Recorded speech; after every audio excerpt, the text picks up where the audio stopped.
"You're 32 years old and you still can't hold a man," my mother said, not even looking up from her crossword puzzle. "Your brother has a wife, a baby on the way, and a mortgage. What do you have? A laptop and opinions nobody asked for."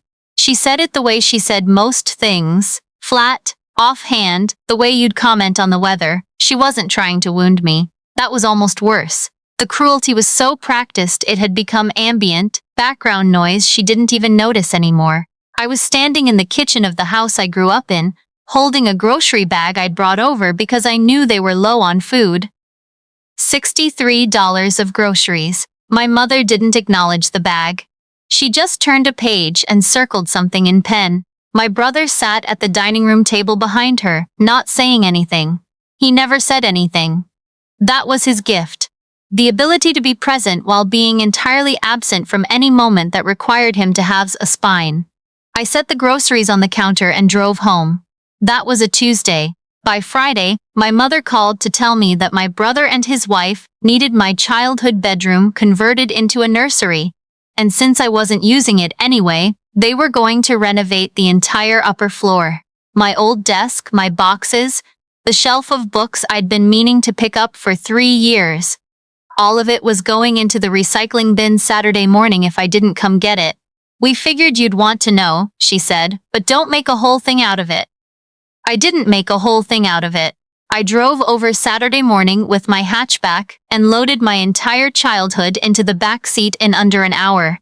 My mother made tea and didn't offer me any. My brother's wife, who I will call my sister-in-law because that's what she is, not because we've ever been close, stood in the doorway of my old room with a measuring tape and a mood board, talking about accent walls while I packed up the last 15 years of my life into cardboard boxes. I found the card I'd made my mother for her 50th birthday, the one I'd stayed up until 2 in the morning handwriting, because I wanted it to be perfect. It was in the recycling pile. I put it in my pocket. I didn't say anything. I drove home, unloaded everything into my apartment, sat down on my kitchen floor, and then I called my best friend and cried for about 45 minutes straight. She said, "They've always done this, you just keep hoping they'll stop." She was right, and I was tired of being right there with her. Here's what my family didn't know about me, because I had never told them, because they had never asked. I was 32 years old and I was good at my job. Not good, excellent.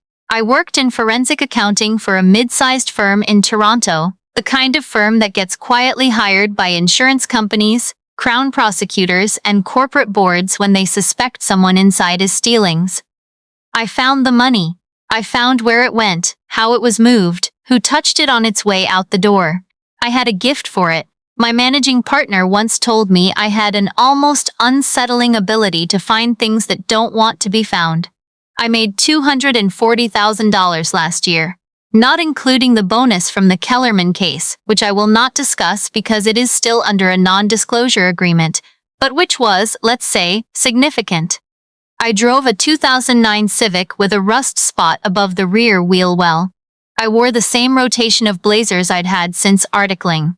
I brought $63 grocery bags to my parents' house on Tuesdays because they complained about the price of beef, and I didn't want them to struggle. And I am, apparently, a person who keeps doing things for people who recycle her birthday cards. I had been doing this my entire adult life. Quietly paying. Quietly filling in the gaps. My brother's wedding rehearsal dinner. I covered the venue because my parents said they were short that month. My sister-in-law's baby shower. My mother told me it would mean a lot if I handled the catering, so I did. $420 on a Sunday afternoon, in a church hall, I had to drive 40 minutes to reach. They thought I was scraping by, that I worked some kind of office job and was probably stressed about money like everyone else, that my apartment was modest because I couldn't afford better, that my car was old because I was struggling. I let them think that. I'm not entirely sure why. Pride, maybe, or the hope that if they didn't know what I was worth financially, they might eventually discover what I was worth as a person. They did not make that discovery. The nursery renovation happened. My brother's wife sent me a photo of the finished room. Soft sage green, a wooden mobile, a glider in the corner. It was beautiful. I genuinely thought it was beautiful. I sent a heart emoji and didn't reply further. 2 months later, my mother called with a new piece of news. They were thinking, she said, of adding a second bathroom. My brother and his wife were going to be living there. After all, the baby was coming, they needed the space, and it only made sense for the family to consolidate. Had I heard about the government's multi-generational home renovation tax credit? It was 15%, refundable, very generous. I had heard about it. I work in financial forensics. I know the Income Tax Act the way some people know hockey stats. That's great, I said. Congratulations. We were hoping, my mother said carefully, that you might be able to help with the contractor, just to get us started. We'd pay you back once the credit comes through. The number she named was $11,000. I said I'd think about it. I thought about it. I did not call back. 3 weeks later, my mother called again. Her voice was different this time. Tighter, with that particular quality she got when she decided something was my fault and was working her way toward telling me so. She said my brother and his wife were very stressed. The contractor had given them a quote. They had counted on me and I had let them down. This was typical, she said. I had always been the one who thought about herself first. My brother had responsibilities now. He was going to be a father. Did I understand what it meant to have responsibilities? I was sitting at my desk at work when she said this. I had just finished a 12-hour day reconstructing a falsified expense ledger for a commercial fraud case that was going to trial in the spring. I had found $418,000 in concealed transfers. I had 17 sticky notes on my monitor and an empty coffee cup I hadn't thrown away yet. I understand responsibilities, I said. Then act like it, she said. She hung up. I sat very still for a moment. I looked at my monitor. I looked at the sticky notes. Then I opened a new browser tab and I started reading. The house my parents lived in, the one I grew up in, the one they were renovating for my brother's growing family, had been purchased in 1994 for $162,000. It was a 3-bedroom semi-detached in Mississauga, a 15-minute walk from the GO station. In the current market, it was worth, conservatively, $840,000. I knew this because I had been watching it. Not in a strange way. In a professional way. In the way you watch anything when something about it doesn't add up and you need to know why. My parents had refinanced twice in the past 6 years. I found the records through the land registry. Public documents, nothing I shouldn't have. The first refinance was in 2019 for $115,000. The second was in 2022 for another $90,000. There was also a secured line of credit registered against the property in 2021. They were not making home improvements with that money. The house was largely the same as it had always been. My father's car was newer, I noticed, and my sister-in-law's maternity wardrobe, which I had seen in photos, was not inexpensive. I dug further. It's what I do. I found a filing through the provincial court database. A judgment registered against my father's name for an unpaid commercial debt. $8,200, still outstanding, from a numbered company associated with a man I didn't recognize. I cross-referenced the numbered company. It had been dissolved in 2021. I found their most recent mortgage statement, or rather, I found evidence that it existed and that the payments were being processed through a lender that specialized in what the industry calls alternative lending, which is a polite way of saying, the bank said no. They weren't asking me for $11,000 because they wanted a second bathroom. They were asking me for $11,000 because they were drowning. I closed my laptop and drove home in my old Civic with the rust spot above the rear wheel. Well, I made pasta. I sat at my kitchen table and I ate it slowly, and I started to think about what to do with what I knew. I want to be honest about what happened next, because I know how it sounds. It sounds calculated. It sounds cold. People will say, she had the information. She could have just helped them. She could have sat down with them and had a real conversation and take the finances. And maybe they would have listened. Maybe. But I had tried having real conversations with my mother for 32 years. I knew what happened. I became the difficult one. I became the selfish one. I became the one who always has to make everything about herself. The conversation would curve, the way it always did, until somehow the fact that I had raised a concern became the problem, and the original concern dissolved, and my mother would make tea, and my brother would say nothing, and I would drive home having accomplished nothing except confirming that my feelings were not welcome here. I was not going to have that conversation again. What I was going to do instead was make an offer.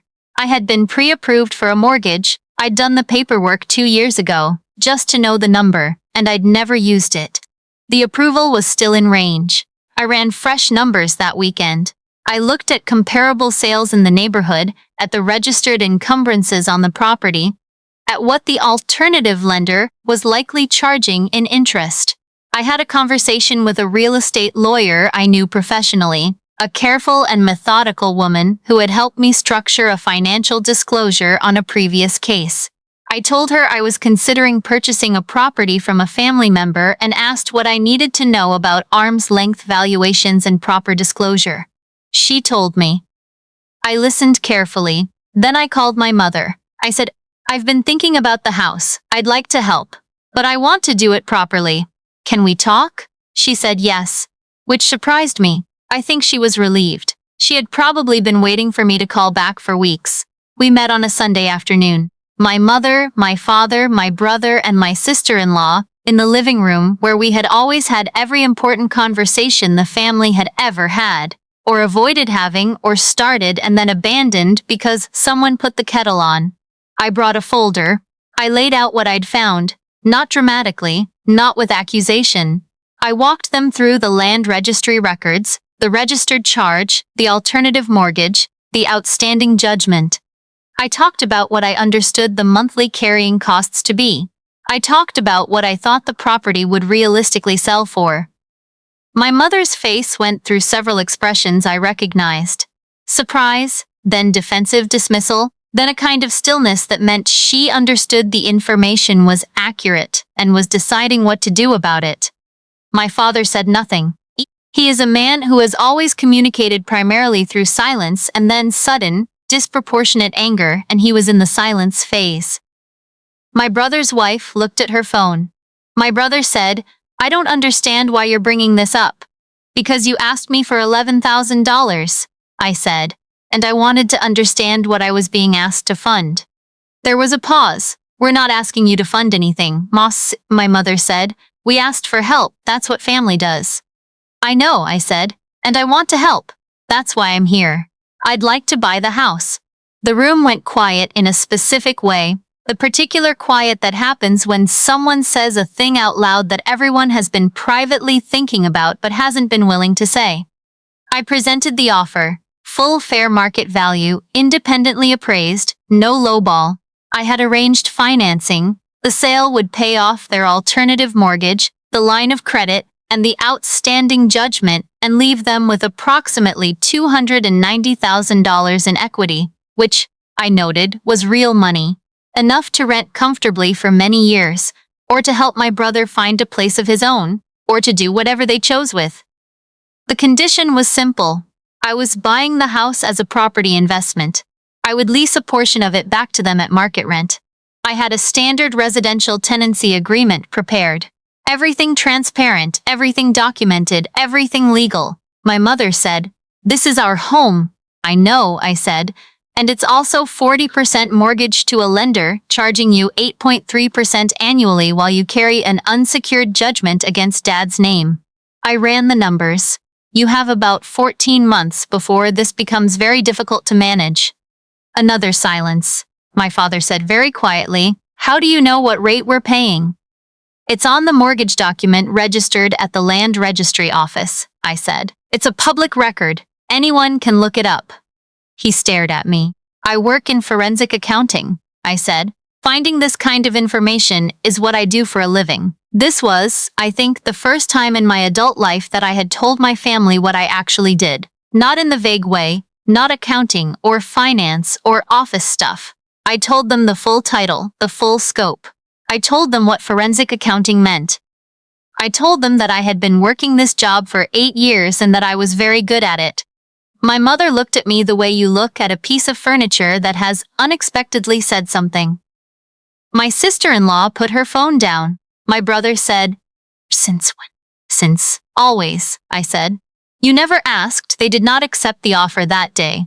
I didn't expect them to. I left the folder on the coffee table and drove home and made tea in my own kitchen and sat with it. My mother called 4 times over the following week. The first call was angry. Who did I think I was, presenting documents, making offers, treating this like some kind of transaction? This was her home, her family. I listened. I didn't argue. I said I understood, and that the offer stood. The second call was tearful. She talked about the early years, the sacrifices, how hard they had worked for everything they had. I listened. I said I knew, and I meant it, and the offer still stood. The third call was my brother, which was unexpected because my brother almost never called me directly. He said my parents were upset. I said I knew. He said this wasn't a good time, with the baby coming and everything.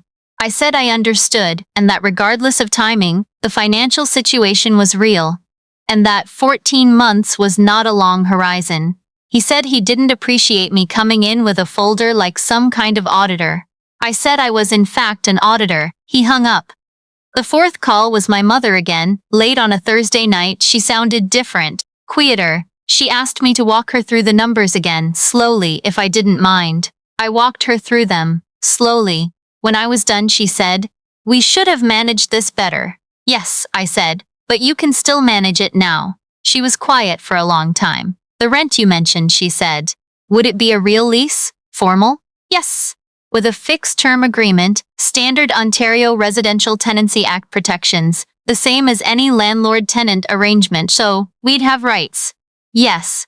Legal rights, in writing, that I cannot override unilaterally. A judge would be involved if anything went sideways, which it wouldn't, but the protection would be there."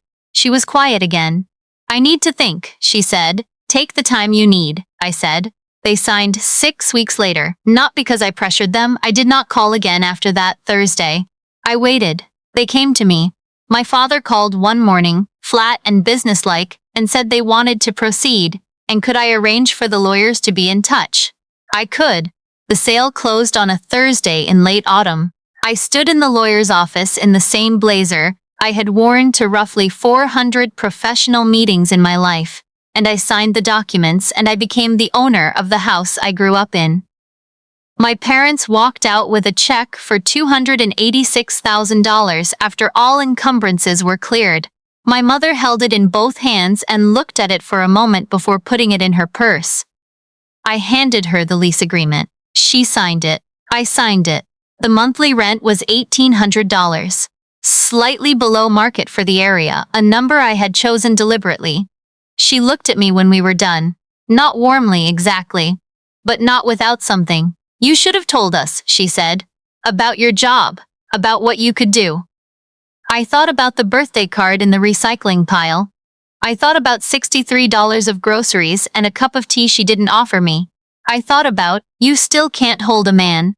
"You should have asked," I said. "It has been 8 months. I do not live in the house. I kept my apartment. I have done minor repairs. The eave screws needed replacing, and I hired someone in October before the first frost, which my mother acknowledged by texting me, "Fixed, thank you." That was the whole text. I saved it. My brother and his wife found a condo about 20 minutes away. My mother told me, through a carefully neutral voicemail, that they had used some of the equity money as a down payment. Good, I thought. That's what it was there for. My father does not speak to me much. He was not a speaking man before this and is less so now. What I notice is that when I come for Sunday dinner, which I still do occasionally because I am apparently constitutionally unable to fully disengage, he does not look at me the way he used to. He doesn't look at me with dismissal anymore. He looks at me with something more like awareness. Recognition, maybe. The way you look at something once you know what it actually is. The nursery is a nursery now. My nephew was born in February, 7 pounds 4 ounces, and I drove to the hospital and held him. And he smelled like every new person who has existed. And as I cried a little, the good kind, not the kitchen floor kind. My mother made tea when I arrived, and she poured me a cup without being asked. I didn't say anything about it. But I noticed. I didn't do this to hurt them. I want to be clear about that. I did it because the alternative, continuing to quietly fill the gaps, absorbing the cost of being loved conditionally, funding a version of the family where I was always the liability, was going to hollow me out completely. The version of me that kept bringing groceries to people who recycled her birthday cards was not going to survive another decade of that math. I did it because I found out that the only thing that changes the terms of a relationship is being willing to change the terms. Not asking, not explaining, not hoping, changing them. The house is mine.